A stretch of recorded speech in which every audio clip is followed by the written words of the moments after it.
Hi hello welcome back to Srilatha vlogs.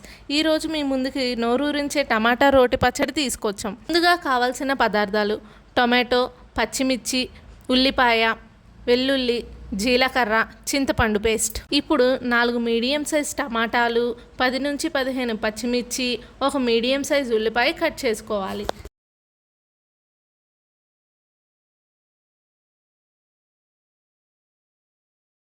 ఇందులో ఉల్లిపాయలు వేసుకోవడం వల్ల రెగ్యులర్ టమాటా పచ్చడి కంటే ఇది కొంచెం బాగుంటుంది. ఇవన్నీ తరుక్కున్నాక స్టవ్ మీద ఒక కళాయి తీసుకొని 3 టేబుల్ స్పూన్స్ నూనె వేసి తరుక్కున్న ముక్కలన్నీ అందులో వేసి కలుపుకుంటూ కాస్త మగ్గనివ్వాలి.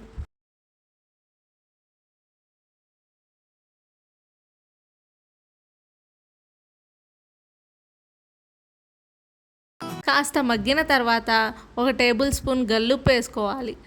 ఈ గల్లుప్పు వేసుకోవడం వల్ల రోటి పచ్చడి రుచి ఇంకొంచెం పెరుగుతుంది.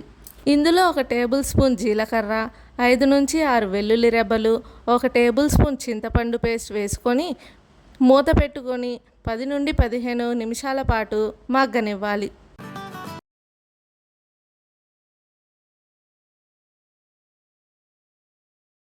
ఇప్పుడు ఇందులో ఒక టీ స్పూన్ పసుపు వేసి నీరు అంతా ఇంకిపోయేదాకా కలుపుకుంటూ ఉండాలి. నీరు మొత్తం ఇంకిపోయాక స్టవ్ ఆఫ్ చేసుకొని 10 నుండి 15 నిమిషాల పాటు ఆరబెట్టుకోవాలి. ఆరబెట్టుకున్న మిశ్రమాన్ని మిక్సీ జార్లోకి తీసుకొని ఫైన్ పేస్ట్ చేయాలి. ఇప్పుడు తాలింపు గంట తీసుకొని 2 టేబుల్ స్పూన్స్ నూనె, తాలింపు దినుసులు, ఎండుమిర్చి, కరివేపాకుతో పాటు ఒక చిటికెడు ఇంగువ వేసుకొని తాలింపు పెట్టుకోవాలి. అంతే అండి, నోరూరించే టమాటా రోటి పచ్చడి రెడీ. మీరు మిక్సీ ప్లేస్లో రోలైనా వాడుకోవచ్చండి. ఎంతైనా రోటిలో రుబ్బిన పచ్చడి టేస్టే వేరు. ఈ ఎప్పుడూ చెప్పేదే, మర్చిపోకుండా సబ్స్క్రైబ్ చేసుకొని పక్కన ఉన్న గంటను కొట్టండి ప్లీజ్.